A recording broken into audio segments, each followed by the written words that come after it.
Hello guys, welcome back to the channel. We've got a very special interview today with a Newport County legend, Kevin Moore.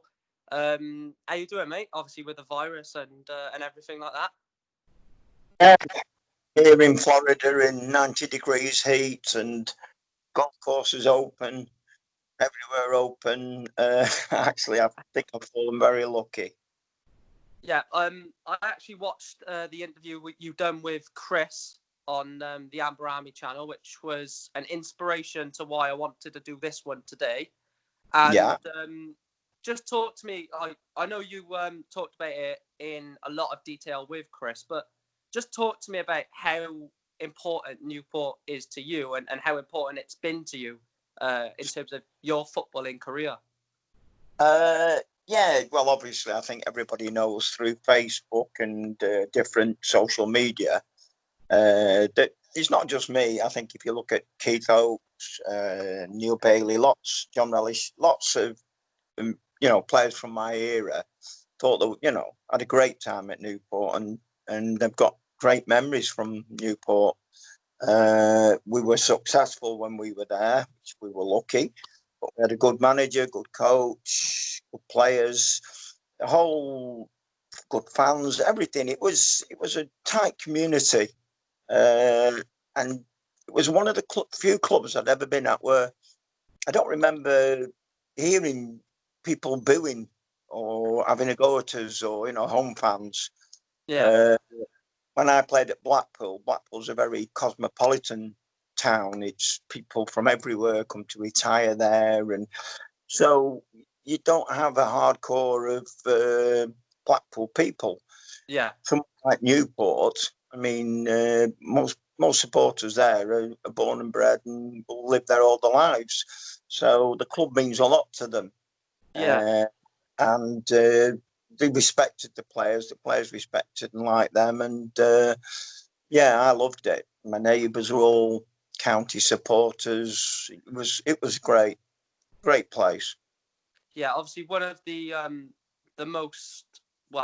biggest achievements in Newport, one of the biggest achievements in Newport's career was that obviously the Welsh Cup win, but also that night against Calcy Siena, and being the young supporter that I am, that I didn't get to obviously nowhere near the time of being able to experience that, but just how like mind-boggling was it that Newport, as it is now, Little Newport in League Two, on a European night. Newport hadn't been to Wembley or done any great things, really. I mean, they'd had some good matches with West Ham and people like that. But no, that 2-year period when we won the Welsh Cup, got promotion at Walsall, the Cup Winners' Cup, we were on a roll.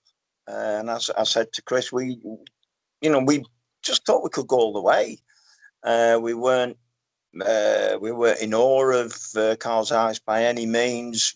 We drew 2 all over there, and we came back. And, God, it was just incredible. It was meant to be. We weren't meant to go through. It's as simple as that.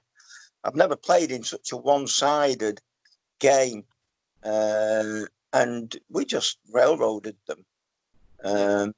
It's still to this day, I struggle to watch it. If it's on, somebody puts bits on here, or I've got it recorded because it was on, I think, BBC or one of the main stations had played it, had recorded it. But I actually don't enjoy watching it. I really don't, because it's so frustrating and so unfair. So, and when I look back, not long after that, management broke up. The team broke up a little bit, and if we had won that and carried on, that wouldn't have happened. We would, Len had done too much to result in sacking him and Jimmy Goodfellow. So when I look at that match, it was pivotal on that. I ended up leaving. Len left. Jimmy Goodfellow left. It was a shame, really. When I look back, I should have stayed on and knuckled down. I hated Bobby Smith. who Colin Addison brought in with a vengeance. I couldn't stand the guy. So my days were numbered. In fact, he was a bully, was Bobby. I remember him chasing Tommy back from the training ground, wanting to fight him.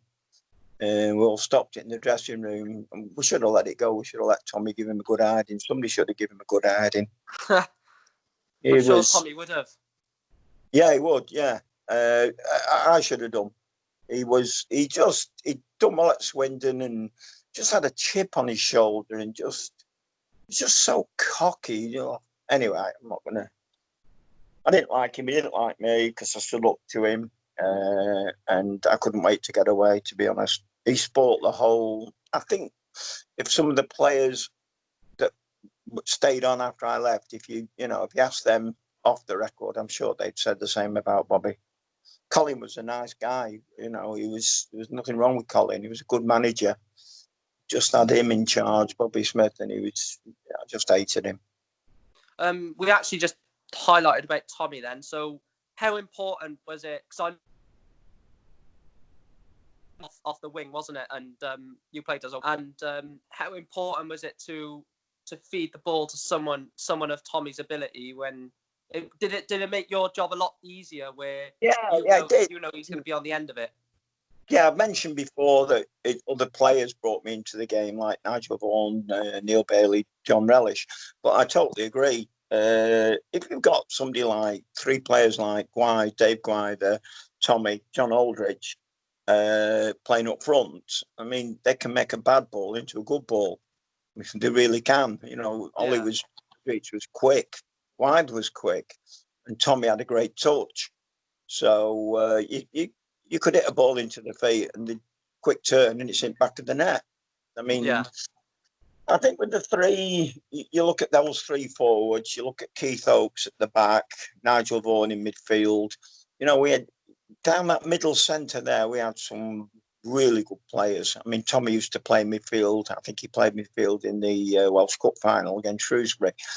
And he'd score. But I mean, we had a really good backbone of a team, and they should have won promotion when I left from Division 3, and they didn't, and then it all went downhill, sadly. In your honest opinion, I mean, you've played. You mentioned those three strikers there, and key folks at the back, like you mentioned. Who at Newport? This is not like just at Newport. Who would you say the best player was that you played alongside during the time at Newport? At Newport, without a doubt, Keith Oakes. Yeah, I tell everybody he should have gone on and had a far better career than he did. Injuries and different things sort of held him back. Howard Goddard, to me, was our best forward. I rated him more than Tommy Gwythe and John Aldrich. But unfortunately, he got a bad injury at Portsmouth and he was never the same. But as an all-round player, Howard was, for me, the best forward. Keith was the best player. And Nigel Vaughan would run them close. I think Nigel was a great player as well. Do you think that if, like you mentioned about that sort of bust-up where after the Calzi Siena defeat, where a few players left and it sort of started to crumble a bit. Do you think even if we would have lost, do you think when we lost that game, do you think if people would have stayed and just tried to build and go again, do you think maybe we could have pushed on, or do you think that defeat just derailed everyone? What happened was, this is what I believe. What happened was I came from Swansea, who had a fantastic run of promotions just up the road. And I think the chairman, Mr. Ford, and some of the board thought we were going to do the same. And so we got the promotion. We did well in the Winners' Cup and everything. And then we struggled the next season. We didn't go up. We didn't get promoted. And the next thing, they let Len go, where I feel that they should have kept Len on, kept Jimmy Goodfellow on, and just, that was a bad season for us. The next season, which is when they did nearly get promoted, that would have happened with Len. You know, they jumped in too soon. They were too ambitious. The board. They should never have got rid of Len, and I think they got rid of Jimmy first. They should never have done that.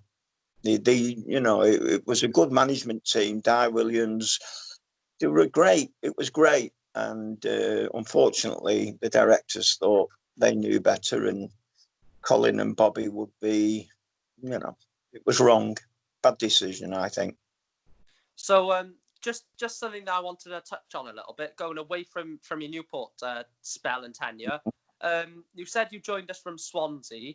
So, what was the highlight in going to Newport? 'Cause you said Swansea were on a good run of promotions. Why didn't you stay at Swansea and see if you could? Yeah, I have said before, I was on a 3-year contract at Swansea, which was all bonuses. It was a squad thing. So I could have stayed there and we would have ended up, by the end of my contract, we would have been in the old first division. I would have been on great wages.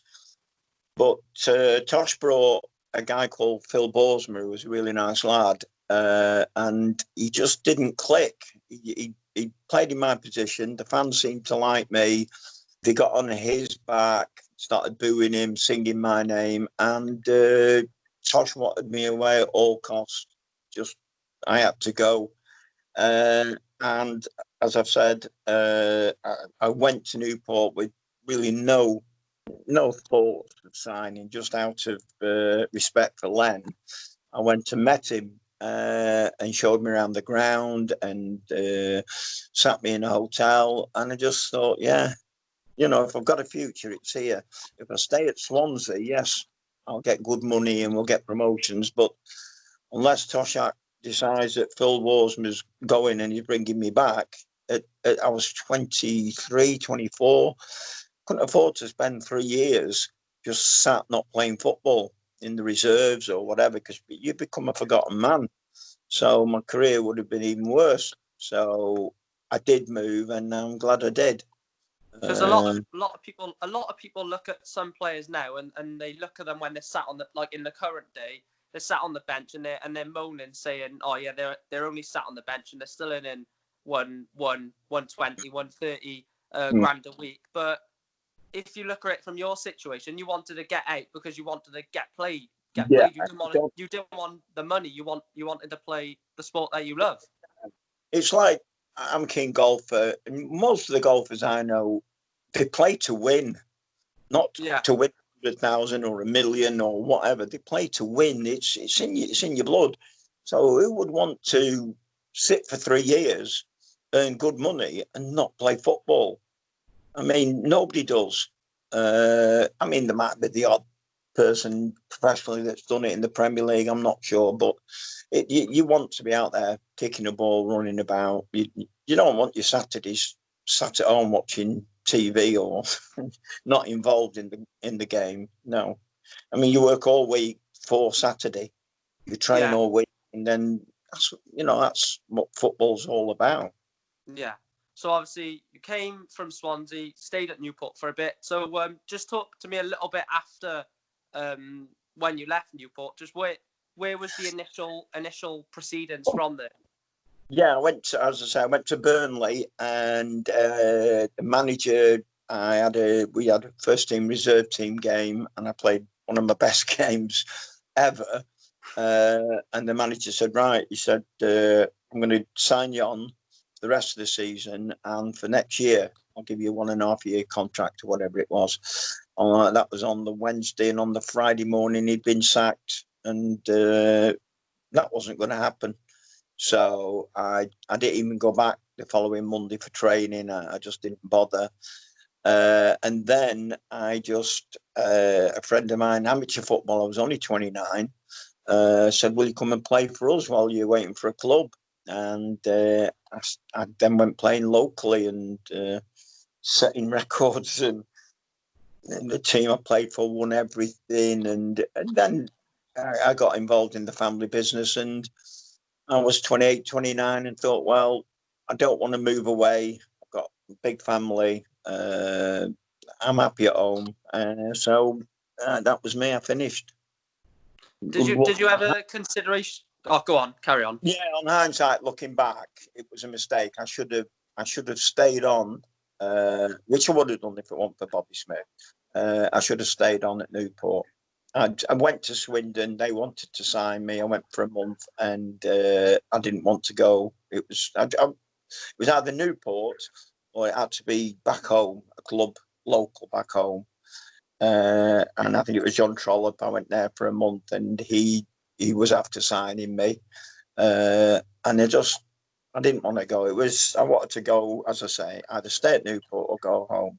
So that's what I did.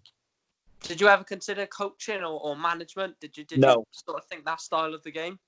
No, I was too much of an idiot, and I was too daft, and some of the things I did when I was at Blackpool are just incredible. I was daft as a brush.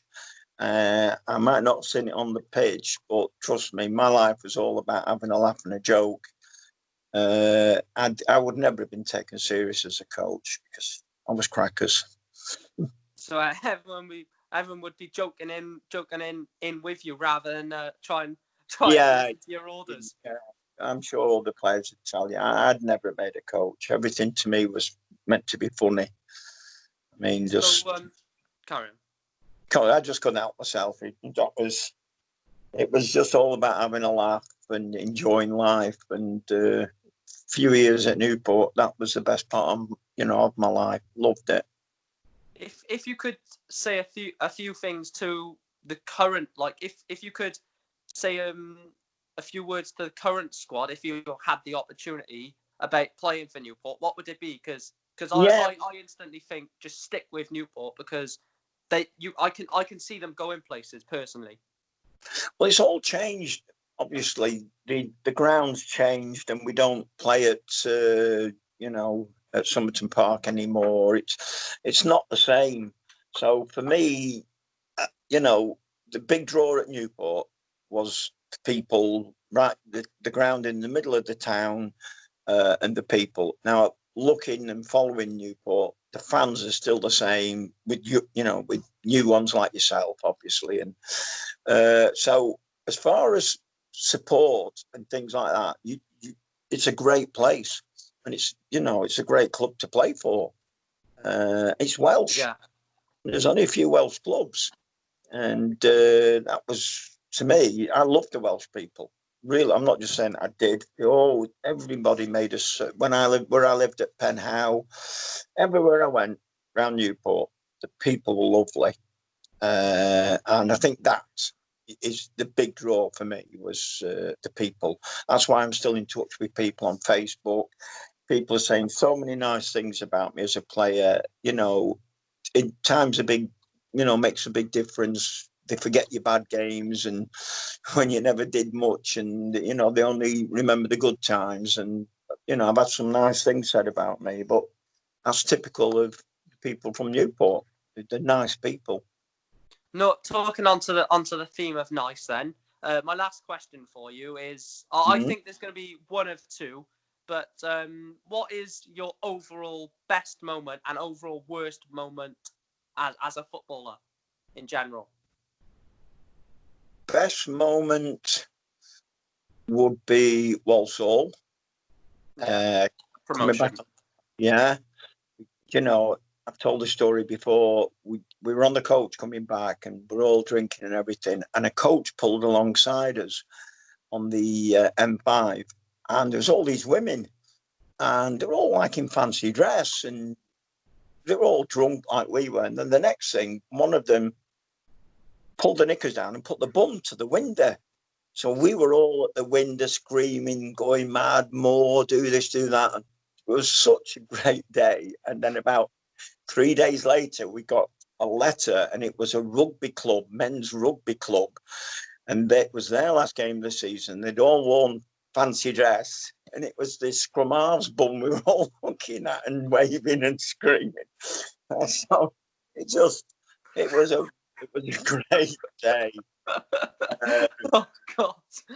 I know it was. It was you not getting excited as well. We were drooling over a scrum of halves bare backside.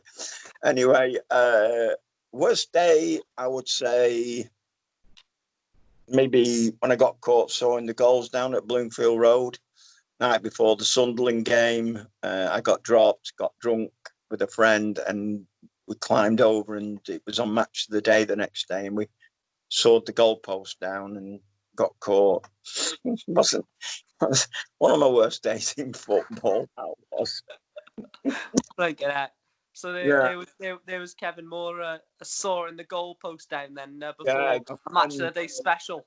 Yeah, my friend Brian Wilson, who married one of the Nolan sisters that lived locally in Blackpool, he got dropped as well. So we got a blunt saw from his digs, climbed over the scaffolding for the Match of the Day cameras, and I was on the crossbar swinging because we couldn't get it. The saw was too blunt. It was a chop saw. And anyway, eventually it came down, landed on me, winded me. He ran off, and security come from the other end with dogs, and I ran up.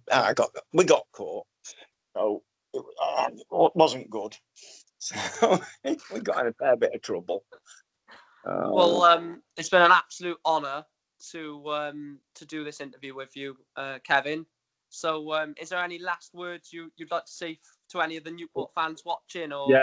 Just once once the world gets back to normal, let's hope we can win a promotion and keep going. And all my love to all the people that I know there, and my friends on Facebook, and I've got lots of nice people that I know down there, so I wish them all the best. Jane Brasalis, who's a young lady that's a massive fan of mine, send my love to her as well. All right, thank you so much for coming onto the channel. It's like I said, I can't say this enough. It's been an absolute pleasure. Yeah, so stay safe, mate, and hopefully you'll be able to get that flight from America back to the UK soon. Oh, yeah. I'm not rushing too much. Cheers, mate. Right. Thank you for coming onto the channel, like I say, and up the county. Thanks very much. Bye now. Cheers. Thanks, mate. Bye.